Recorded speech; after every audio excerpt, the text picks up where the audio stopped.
एक बार फिर आपका स्वागत है मेरे बच्चों सरल भौतिकी में। यह है कक्षा पाठ है ऊष्मा स्थानांतरण और ये इस पाठ का लेक्चर नंबर 2 है। आज के इस क्लास में हम लोग क्या क्या सीखेंगे ये मेरे बच्चों आपके स्क्रीन के सामने है। इसमें हम सबसे पहले आज सीखेंगे ऊष्मा चालकता गुणांक, फिर हम सीखेंगे ऊष्मीय प्रतिरोध और फिर अंत में आज हम सीखेंगे कि जब दो चालकों को श्रेणी क्रम में जोड़ा जाता है तो उनकी तुल्य ऊष्मा चालकता गुणांक क्या होता है, संपर्क जो तल है उसका तापमान कैसे निकालेंगे, तुल्य प्रतिरोध कैसे निकालेंगे, ये हम श्रेणी क्रम के बारे में सीखेंगे। फिर यही चीज हम दोहराएंगे समांतर क्रम के लिए। तो आइए मेरे बच्चों शुरू करते हैं। सबसे पहले ऊष्मा चालकता गुणांक। ऊष्मा चालकता गुणांक क्या होता है? ये लेक्चर नंबर जो इसका 1 है, इसमें मैंने आपको सिखाया था कि किसी भी, जैसे मान लीजिए ये कोई एक चालक है मेरे बच्चों और इस चालक के अनुप्रस्थ काट का क्षेत्रफल a है, इसकी लंबाई l है, यहां पर θ1 θ2 दो ताप हैं और यहां पर इसके अंदर बहने वाली जो ऊष्मा है वो Q है। तो T समय में जो ऊष्मा यहां से बहेगी उसका सूत्र था Q बराबर Ka डेल्टा थीटा बटे डेल्टा x इंटू टी। क्या चीज क्या है एक बार फिर समझ लेते हैं। यहां पर K क्या है मेरे बच्चों? K का नाम है ऊष्मा चालकता गुणांक। यहां पर Q से शुरू करते हैं। ये क्या है मेरे बच्चों? ये है ऊष्मा की मात्रा जो एक सिरे से दूसरे सिरे पर बहेगी। K क्या है? ऊष्मा चालकता गुणांक। A क्या है? A का नाम होता है अनुप्रस्थ काट का क्षेत्रफल डेल्टा x बटे डेल्टा, ये ताप प्रवणता है और T समय है। तो यहां पर अगर इस जगह से हम लोग K का मान निकालें तो K का मान देखिए क्या होगा। यहां से K का अगर आप सूत्र बनाते हो तो K आ जाएगा Q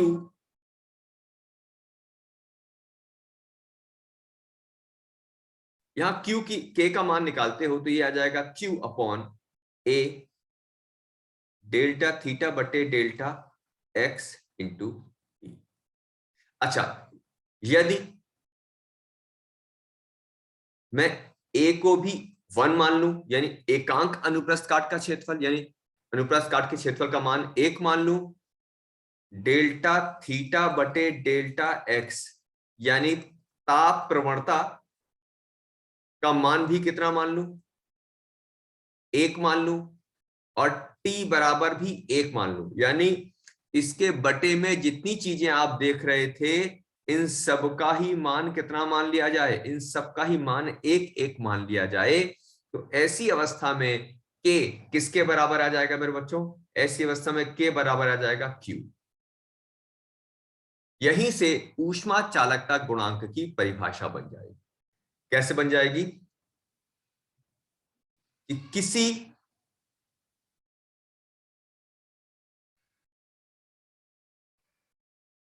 क्षण या चालक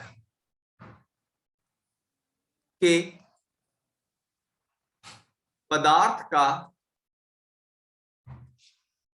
ऊष्मा चालकता गुणांक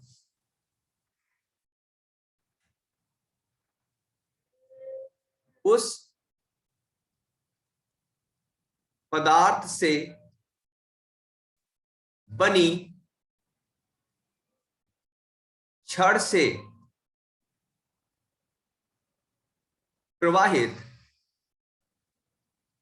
ऊष्मा के मान के बराबर होगा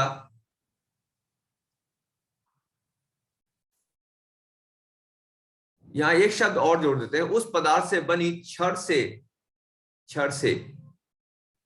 1 सेकंड और जोड़ देता हूं यहां पर मैं।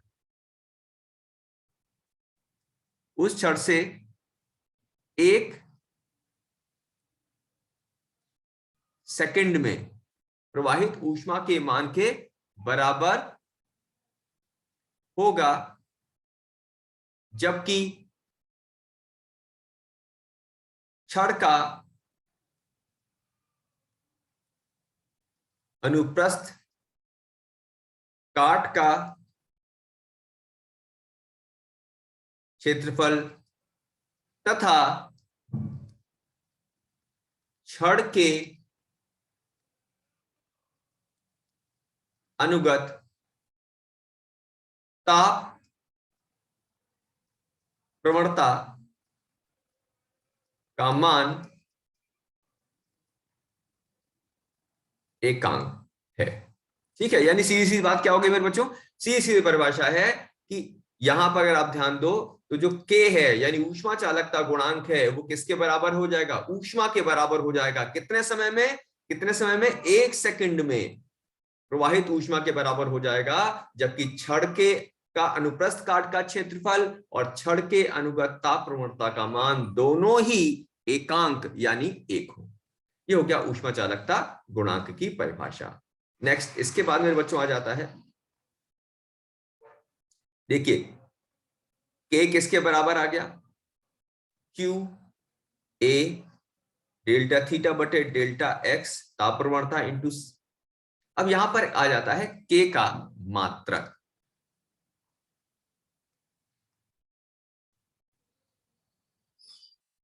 तो K का मात्रक चलो नेक्स्ट पेज से बताता हूं, K का मात्रक कैसे निकालते हैं। देखो K का Q A डेल्टा थीटा बटे डेल्टा x इंटू टी। अच्छा Q क्या हो गया, ये तो ऊष्मा हो गई, ऊष्मा क्या होगी, किलो कैलोरी, किलो कैलोरी। क्षेत्रफल मीटर डिग्री सेंटीग्रेड बटे मीटर, और ये हो गया सेकंड। तो भाई देखो ये मीटर स्क्वायर है, तो इस मीटर स्क्वायर से मीटर कट जाएगा। K का मात्रक क्या हो गया, K का मात्रक हो जाएगा किलो कैलोरी प्रति मीटर प्रति डिग्री सेंटीग्रेड प्रति सेकेंड। ये इसका बच्चों मात्रक हो जाएगा। चलिए अब आते हैं नेक्स्ट टर्म पर, इसे कहा जाता है ऊष्मीय प्रतिरोध। अच्छा, ऊष्मीय प्रतिरोध समझने से पहले एक छोटी सी बात और सीखनी पड़ेगी, इसे कहा जाता है ऊष्मीय धारा। इसका मतलब होता है ऊष्मा प्रवाह की दर। ऊष्मीय धारा है ऊष्मा प्रवाह की दर। मेरे बच्चों इसको ऊष्मीय धारा को H से निरूपित करते हैं, और ये होता है ऊष्मा बटे समय। अभी ऊष्मा का सूत्र क्या सीखा था, देखो फिर समझो, ऊष्मा का सूत्र आपके सामने है, तो ऊष्मा की जगह क्या लगा दो, K A डेल्टा थीटा बटे डेल्टा x इंटू टी, और बटे में आ गया T, तो T से T क्या हो जाएगा, देखो T से T कट गया। तो ऊष्मीय धारा का मान क्या आ गया अपने पास, ऊष्मीय धारा का मान कितना आ गया, K A डेल्टा थीटा बटे डेल्टा x। यहां डेल्टा x का मतलब बेटा उस छड़ की लंबाई है ना, तो आप परेशान मत होइएगा उसको लेकर। ये आ गया अपने पास, क्या आ गया, ये आ गया ऊष्मीय धारा। ऊष्मीय धारा में क्या क्या आ गया, जैसे मान लो ये कोई छड़ मान ली मैंने, ये कोई एक छड़ मान लेते हैं,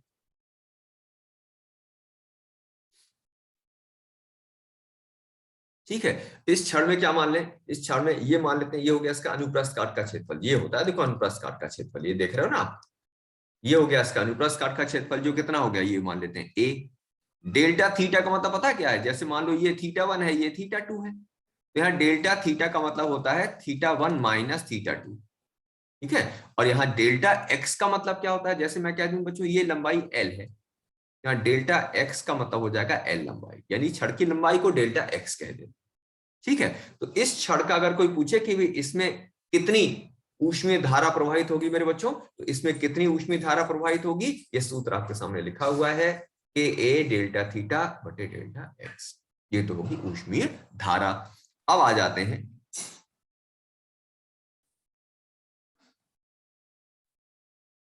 ऊष्मीय प्रतिरोध। अब जरा सीखते हैं कि ऊष्मीय प्रतिरोध क्या चीज होती है।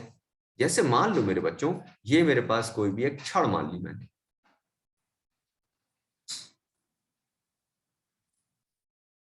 ये एक छड़ मान ली, ठीक है। और इस क्षण में मैंने क्या किया, यहां पर θ1 यहां पर θ2 तापांतर लगा दिया, जहां पर θ1 का मान मान लेते हैं θ2 से अधिक है, तो अपने आप ही यहां पर क्या होगा, देखो ऊष्मा बहना शुरू हो जाएगी, ठीक है। अब मान लेते हैं तापांतर लगाया मैंने θ1 और θ2, और इस कारण से इसके अंदर अब ऊष्मा ना कह के मैं क्या बोल देता हूं, ऊष्मा ना कह के मैं कह देता हूं भाई इसके अंदर जो ऊष्मीय धारा है वो H, यानी तापांतर कितना लगाया मैंने, इनके बीच में तापांतर डेल्टा थीटा लगाने पर अगर H ऊष्मीय धारा बहने लगे तो तापांतर और ऊष्मीय धारा का जो अनुपात होता है वो अनुपात ऊष्मीय प्रतिरोध कहलाता है। यानी ऊष्मीय प्रतिरोध की परिभाषा क्या हो जाएगी, किसी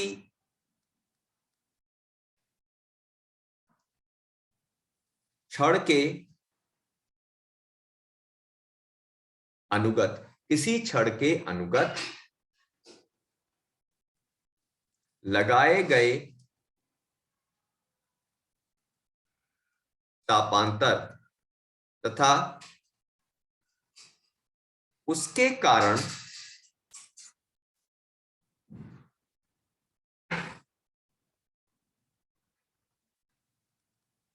बहने वाली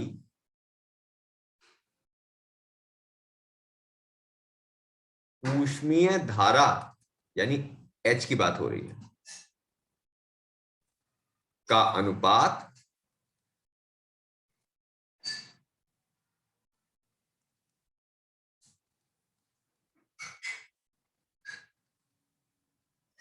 ऊष्मीय प्रतिरोध के बराबर होता है, ठीक है। इसको R से प्रदर्शित करते हैं मेरे बच्चों, तो R बराबर क्या आ गया, डेल्टा थीटा बटे H, डेल्टा थीटा। अच्छा H का सूत्र क्या था, देखो फिर वापस जाके देख लो, H का सूत्र क्या है, के ए डेल्टा थीटा बटे डेल्टा एक्स, तो यहां पर क्या हो जाएगा, के ए डेल्टा थीटा बटे डेल्टा एक्स। यहाँ डेल्टा एक्स अगर मैं कह दूं यार इसकी लंबाई एल है, तो वास्तव में यहाँ डेल्टा एक्स का मतलब क्या है, एल होता है, लंबाई हो गई है ना। तो इसको ऐसा लिख सकते हैं, डेल्टा थीटा के ए डेल्टा थीटा बटे एल। अब क्या कट जाएगा, सब बच्चों को समझ में आ रहा होगा कि डेल्टा थीटा से डेल्टा थी कट जाएगा, और ये क्या बचा, और ये देखो आर बराबर क्या आ गया, 1 बटे के ए और 1 बटे एल, ये एल ऊपर पहुंच जाएगा, एल बटे के ए, यानी आपके सामने देखो ऊष्मीय प्रतिरोध आ गया एल बटे के ए। इसको याद रखना है, कैसे याद रखना है मेरे बच्चों, इसको ऐसे याद रखना कि जैसे मान लो ये मेरे पास एक छड़ हो गई, ठीक है, कैसी छड़, एक ऐसी छड़ जिसका ऊष्मा चालकता गुणांक कितना है, जिसके पदार्थ का ऊष्मा चालकता गुणांक कितना है बच्चों, के मान लो, इसकी लंबाई कितनी मान लो, एल मान लो, ठीक है, और इसके अनुप्रस्थ काट का क्षेत्रफल, ये वाला क्षेत्रफल कितना मान लो मेरे बच्चों, ए मान लो। तो ऐसी अवस्था में इस छड़ का जो ऊष्मीय प्रतिरोध होगा यानी आर, वो किसके बराबर होगा मेरे बच्चों, एल बटे के ए। इस सूत्र को याद रखना आप कि किसी भी छड़ का जिसकी लंबाई एल है, जिसके अनुप्रस्थ काट का क्षेत्रफल कितना है, ए है ना, और जिसका ऊष्मा चालकता गुणांक के है, उसका प्रतिरोध कितना होता है मेरे बच्चों, एल बटे के ए। ठीक है, चलो आगे शुरू करते हैं अपन लोग। अब आता है श्रेणी क्रम का समायोजन।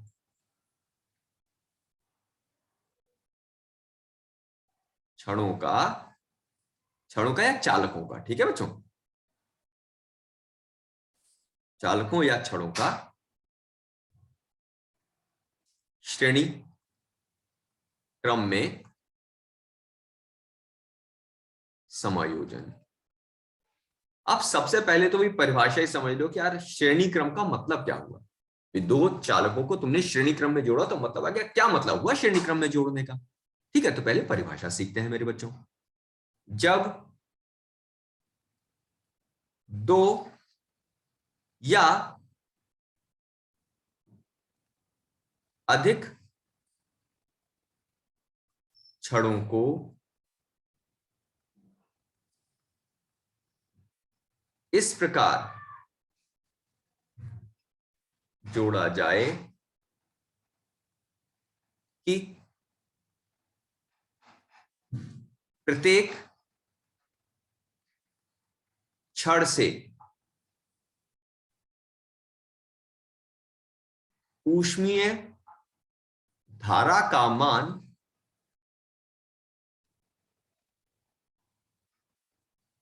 समान हो तथा तापांतर तापांतर हो गया थोड़ा सा ना, तथा तापांतर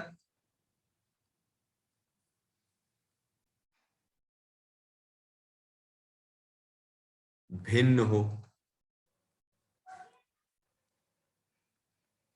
तो ऐसा समायोजन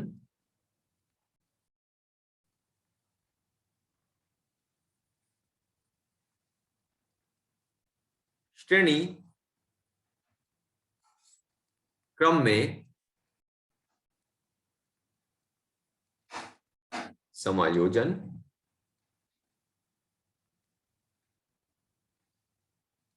कहलाता है। क्या मतलब हुआ, देखो जैसे मान लो मेरे बच्चों, एक रॉड तो मैंने ये मान ली, ठीक है, और ये मान ली दूसरी रॉड। आकार, इनका क्षेत्रफल सबका ए है, और यहां पर मान लेते हैं, यहां पर तापांतर कितना लगा दिया, यहां पर लगा दिया मैंने थीटा 1 और थीटा 2, तो तापांतर हो गया थीटा 1 माइनस थीटा 2, और यहां पर लगा दिया मैंने थीटा 3। अब देखो यहां तापांतर और यहां तापांतर बिल्कुल अलग है, समान नहीं है। पहले में कितना है, पहले में हो गया थीटा 1 थीटा 2, दूसरे में कितना है थीटा 2 थीटा 3। लेकिन फिर भी इसमें बहने वाली धारा का मान कैसा हो, अगर फिर भी इनमें बहने वाली धारा कैसी हो, जैसे इसमें धारा बहे एच और इसमें भी धारा कितनी बहे एच, तो ये जो सामने आप समायोजन देख रहे हो ये कहलाता है श्रेणी क्रम। कि छड़ें अलग अलग, तापांतर अलग अलग, लेकिन तब भी ऊष्मीय धारा दोनों में कैसी बह रही है, समान बह रही है, तो ये कहलाता है श्रेणी क्रम में समायोजन। अब श्रेणी क्रम में समायोजन में देखो सबसे पहले हम क्या सीखेंगे, सबसे पहले इसमें सीखेंगे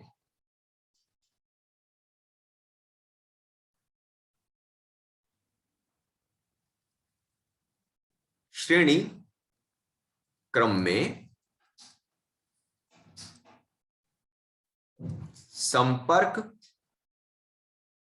तल का क्षेत्रफल। श्रेणी क्रम में संपर्क तल का क्षेत्रफल। अब मेरे बच्चों को समझ में आना चाहिए कि यार इस संपर्क तल क्या चीज निकल के आ गई, तो इसको समझो जरा पहले आराम से, बढ़िया सी ड्राइंग बना के सिखाते हैं। जैसे मान लो एक तो छड़ ये हो गई अपने पास, ठीक है, एक छड़ मान लेते हैं ये,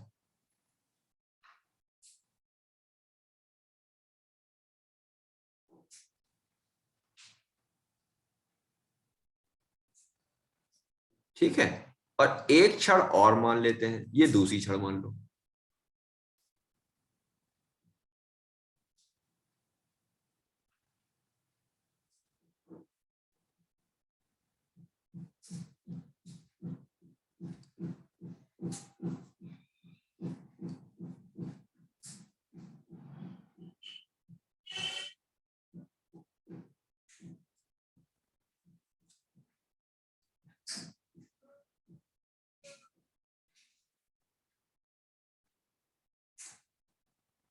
ठीक। और ये जो है ना बीच में, ये जो आप देख रहे हो जहां दोनों रॉड मिला दी, वास्तव में क्या होगा, दोनों रॉड का संपर्क, ये जो आप देख रहे हो ये है संपर्क तल। तो अपने को इसका क्षेत्र, इसका ताप निकालना है, ठीक है, इसका तापमान निकालना है। मान लेते हैं मेरे बच्चों, इसका जो क्षेत्रफल है वो क्षेत्रफल कितना मान लें, इसका अनुप्रस्थ काट का क्षेत्रफल a मान लेते हैं। ये तीनों ही a होंगे, ये भी a होगा, ये भी कितना हो जाएगा, ये भी कितना हो जाएगा अपने पास, ये भी हो जाएगा a। अच्छा, इसकी लंबाई कितनी मान ले, इसकी लंबाई मान लो L1 कह देते हैं, और दूसरी वाली छड़ की लंबाई कितनी मान लो, इसकी लंबाई मान लेते हैं L2 कह देते हैं अपन। दोनों का पदार्थ भी अलग अलग मान लेते हैं, मान लेते हैं भाई इसके, इसका जो पदार्थ है उसका ऊष्मा चालकता गुणांक K है, K1 है, और दूसरे वाले छड़ का ऊष्मा चालकता गुणांक कितना मान लेते हैं, A2 मान लेते हैं। ये तापांतर है θ1, ये है θ2, और ये बीच में मान लेते हैं θ। और ऊष्मा कहां से कहां बह रही है, ऊष्मा मान लेते हैं इस तरह से बहती है, ये H1, और ये क्या मान लें, H2। अच्छा, जब इसको लिखोगे ना तो थोड़ी सी भाषा लिख लेना। मैं यहां पर स्क्रीन पर अपना टाइम और आपका टाइम दोनों बचा लेता हूं। क्या लिख दोगे, लिख देंगे माना दो छड़ हैं जिनकी लंबाई L1 L2 है, जिनके अनुप्रस्थ काट का क्षेत्रफल समान a है, उनको श्रेणी क्रम में जोड़कर रखा जाता है। सिरों का तापमान θ1 और θ2 है, और बीच में संपर्क तल का ताप θ है जिसे निकालना है। इतनी भाषा आप लिख लोगे, ठीक है। अब देखो श्रेणी क्रम की परिभाषा के अनुसार क्या होता है,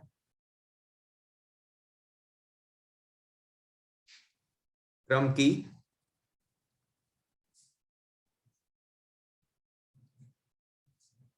के अनुसार, तो श्रेणी क्रम की परिभाषा के अनुसार H1 यानी पहली क्षण में बहने वाली ऊष्मीय धारा, और H2 यानी दूसरी क्षण में बहने वाली ऊष्मीय धारा, इन दोनों का मान समान होना चाहिए, यानी H1 और H2 बराबर होंगे। अच्छा, H1 फिर वापस जाके देख लेते हैं, H का सूत्र कहीं भूल ना गए हो। देखो H का सूत्र निकाला था, क्या है देखो, K A डेल्टा थीटा बटे डेल्टा एक्स, है ना। तो ये सूत्र लगाते हैं, चलो यहां पर ये क्या हो जाएगा, देखो जरा ध्यान से, K1 A डेल्टा थीटा का मतलब क्या हो गया, डेल्टा थीटा का मतलब हो गया θ1 माइनस थीटा, और अपॉन में कितना आ जाएगा, अपॉन में आ जाएगा L1। H2 आ जाओ, इधर वाली जो छड़ है, K2A थीटा माइनस θ2। अब बच्चों के मन में प्रश्न आएगा, सर ये θ1 माइनस थीटा क्यों किया। देखो भाई, ऊष्मा ये बह रही है, और ऊष्मा हमेशा बहती है अधिक ताप से कम ताप की तरफ। कैसे बहती है, हमेशा अधिक ताप से कम ताप की तरफ। तो पहले वाली सिचुएशन में एक जगह θ1, एक जगह थीटा, और ऊष्मा जा रही है θ1 से थीटा, θ1 से थीटा। तो बड़ा कौन हुआ, θ1 बड़ा हुआ, इसलिए पहली कंडीशन में लिखा मैंने θ1 माइनस थीटा। दूसरी वाली छड़ पर आ जाओ, अब ऊष्मा कहां से कहां जा रही है, अब ऊष्मा जा रही है थीटा से θ2। कहां जा रही है, थीटा से θ2, इसका मतलब थीटा बड़ा हुआ, तो थीटा माइनस θ2 लिखा। देखो क्या कट जाएगा दोनों साइड से, ए से ए कट जाएगा और कुछ नहीं कटेगा, ठीक है। तो इसको ब्रैकेट को ओपन कर देते हैं, तो ये आ जाएगा K1 θ1 बटे L1 माइनस K1 थीटा बटे L1। राइट साइड आ जाओ, A2 थीटा बटे L2 माइनस K2 θ2 बटे L2। अब इसमें क्या करते हैं, देखो K1 θ1 बटे L1 और प्लस K2 θ2 बटे L2, K2 थीटा बटे L2 प्लस K1 थीटा बटे L1। क्या किया, देखो ध्यान देने वाली बात फिर आ जाओ, ध्यान देने वाली बात यह है कि हमने क्या किया, इसको तो उठाकर इधर ले जाओ और इसको उठाकर इस साइड ले आओ। तो देखो माइनस वाला प्लस और प्लस वाला माइनस, ध्यान से देख लो आप। तो ये अपने पास कितना हो गया, देखो जरा, ये अपने पास आ गया K1 θ1 बटे L1 प्लस K2 θ2 बटे L2, और यहां पर कॉमन क्या आ जाएगा, देखो K2 बटे L2, K1 बटे L1, और ये थीटा, थीटा क्या है, संपर्क तल का ताप। ओह, मैंने हेडिंग देखो गलत डाल दी, मैंने भी ध्यान नहीं दिया। देखो श्रेणी क्रम में संपर्क तल का क्षेत्रफल नहीं निकालना है अपने को, श्रेणी क्रम में संपर्क तल का ताप निकालेंगे, यानी हम क्या निकालने वाले हैं, यहां से थीटा का मान निकालने वाले हैं। यहां से थीटा का सूत्र आ गया, देखो थीटा का सूत्र क्या आ गया, K1 θ1 बटे L1 प्लस K2 θ2 बटे L2, और किससे भाग कर दोगे इसको, K2 बटे L2 और K1 बटे L1। यानी अगर ये थोड़ा सा नहीं भी दिख रहा है तो परेशान मत होना, इस पूरे हिस्से को उस बटे में ले आया मैं। देखो ये जो पूरा हिस्सा दिख रहे थे ना, ये वाला जो है, ये क्या आएगा, ये यही बटे में आ गया, देखो पूरा, ठीक है। ये आ गया संपर्क तल का ताप। अच्छा, देखने में लग रहा है सर ये तो बहुत कठिन है, इसमें तो हम प्रश्न कर ही नहीं पाएंगे, लेकिन मेरे बच्चों ऐसा नहीं। देखो इसके जो थ्योरी है ये कठिन सी लगेगी, लेकिन इसके न्यूमेरिकल बड़े आसान हैं। नहीं विश्वास है? अच्छा मैं दिखाता हूं, चलो तुम उदाहरण 1 देखो, ये दो छड़ मान लेते हैं,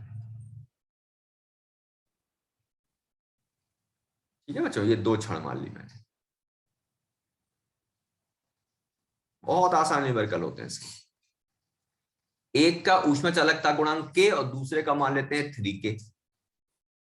अनुप्रस्थ काट का क्षेत्रफल सबका A है, इसकी लंबाई कितनी मान लेते हैं, L, और इसकी लंबाई मान लेते हैं 2L। ये ताप 100 डिग्री सेंटीग्रेड, ये मान लेते हैं 0 डिग्री सेंटीग्रेड, और ये संपर्क तल का ताप कितना मान लेते हैं, थीटा। अब तुम्हें करना क्या है,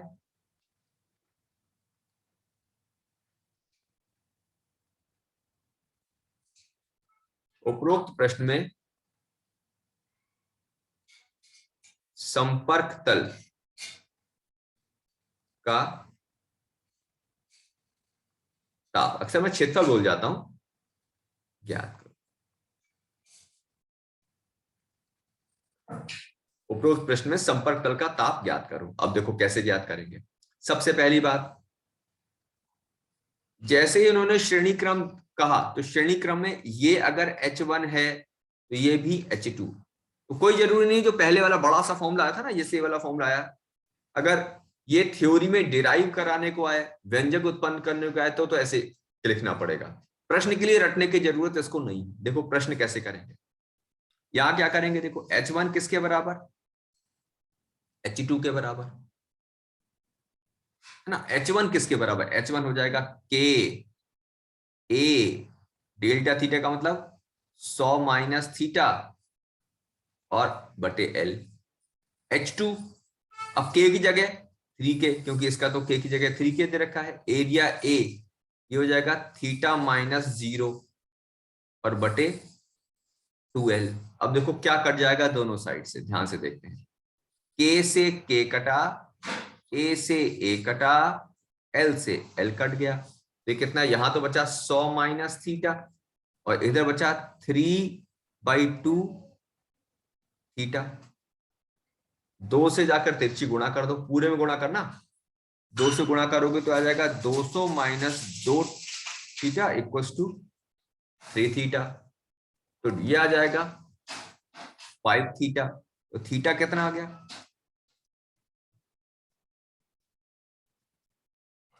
तो संपर्क तल का ताप कितना आ गया मेरे बच्चों, 40 डिग्री सेंटीग्रेड। सीसी कितना आ गया, 40 डिग्री सेंटीग्रेड। देखो है ना कितना आसान सा, ठीक है। चलो अब श्रेणी क्रम में नेक्स्ट, आज का लास्ट समांतर क्रम को नेक्स्ट 3rd लेक्चर में सिखाएंगे, है ना। श्रेणी क्रम में तुल्य ऊष्मा चालकता गुणांक, श्रेणी क्रम में तुल्य ऊष्मा चालकता गुणांक। अब ये क्या चीज है, इसको समझने की कोशिश करो। जैसे मान लो ये दो छड़ हो गई, ठीक है, अलग अलग तरह की,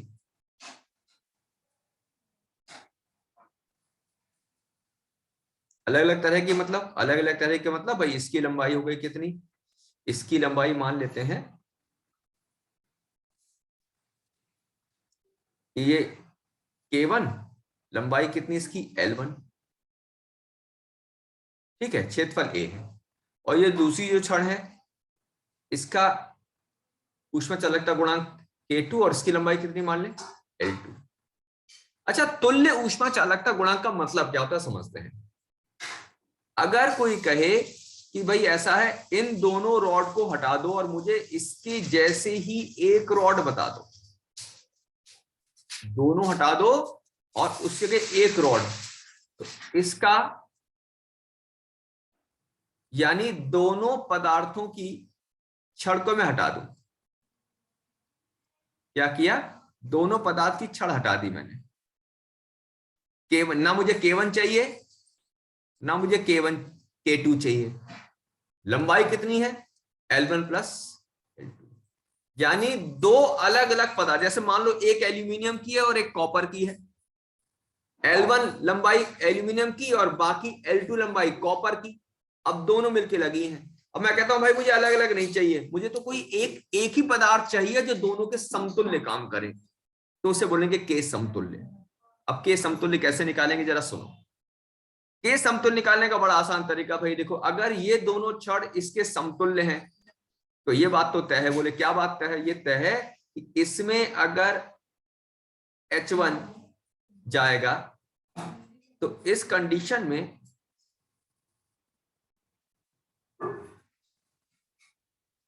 पहली कंडीशन आ जाओ जरा, इसमें H1 तो इसमें भी क्या होना चाहिए, H1 होना चाहिए, श्रेणी क्रम में दोनों बराबर ही होते हैं, ठीक है। तो यहां पर R, इसका प्रतिरोध कितना मान लिया, अगर इसका ऊष्मीय प्रतिरोध R1 है और इसका ऊष्मीय प्रतिरोध R2 है,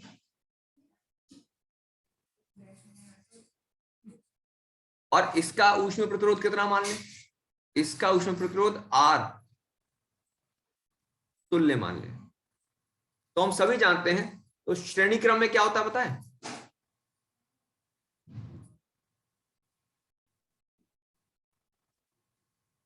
श्रेणी क्रम में, श्रेणी क्रम में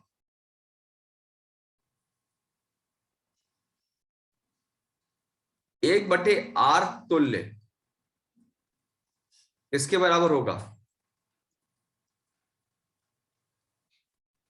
अब R तुल्य किसके बराबर होगा, जरा समझने वाली बात पर आ जाओ। R तुल्य सही से सूत्र लगाना, R का सूत्र क्या होता है, ये आ जाएगा, ये कह दूं मैं θ1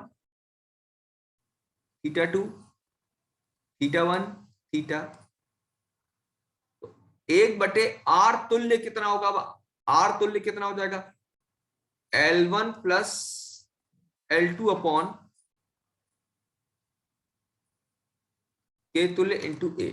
मैं थोड़ा सा साफ सा लिख दूं ऐसे ना, ऐसे थोड़ा ऊपर करके लिख दो तो जिससे मेरे बच्चों को समझ में आ जाएगा क्या लिखा जा रहा है, वरना दिखने में दिक्कत होगी तो आपको कम समझ में आएगा। तो श्रेणी क्रम में क्या होता है, 1/R तुल्य, ये होगा 1/R1 प्लस 1/, अच्छा 1/R तुल्य, अब 1/R तुल्य क्या होगा, लंबाई कितनी है तुल्य की L1 प्लस L2,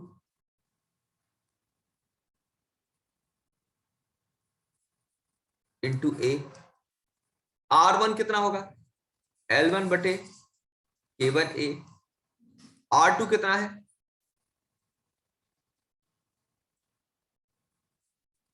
इसको अगर आप सॉल्व करो तो ये कितना आ जाएगा, A तुल्य इंटू A।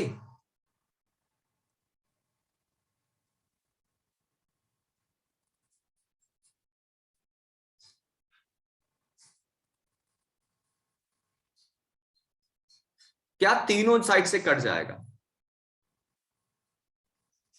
तो सीधे K तुल्य किसके बराबर आ गया,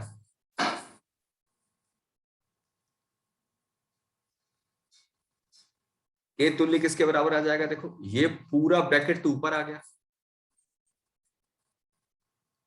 और ये भी जो कुछ था ना इसको बटे में ले आओ।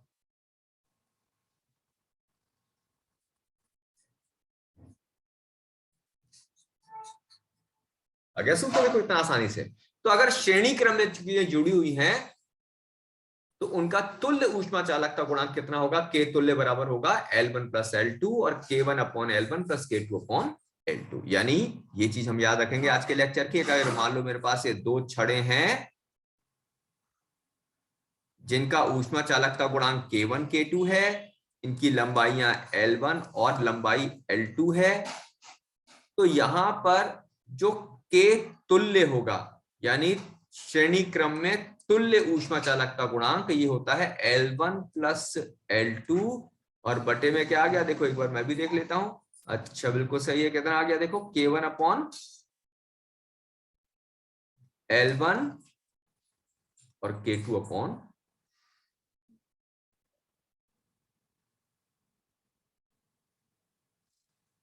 कुछ गड़बड़ तो नहीं हो गया? एक बार जल्दी से चेक कर लें। 1/R। देखो भाई ये तो विकट ही गड़बड़ हो गई भाई, विकट गड़बड़। देखो रुको भाई इसके लिए मैं थोड़ा क्षमा चाहता हूं। बहुत देखो जल्दीबाजी में कैसी कैसी गड़बड़ हो जाती है। देखो जरा क्या गड़बड़ हो गई। ओह देखो गड़बड़ पता है क्या हो गई मेरे बच्चों?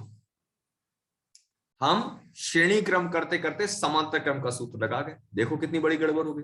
चलो सही कर देते हैं, कोई बात नहीं, गलतियां सही तुरंत कर देनी चाहिए। आर तुल्य किसके बराबर हो जाएगा? ये होगा बच्चों R1 प्लस R2 के। ये होता है तरीका, वही होगा।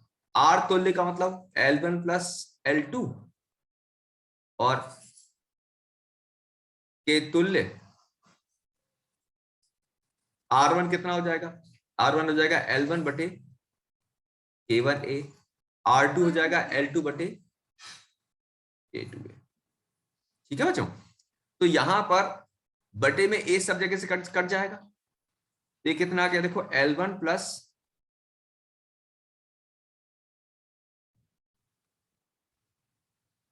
L1 बटे K1 L2 बटे K2। ठीक है, अब इन दोनों ब्रैकेटों को के तुल्य से हटा दो तो के तुल्य कितना आ जाएगा?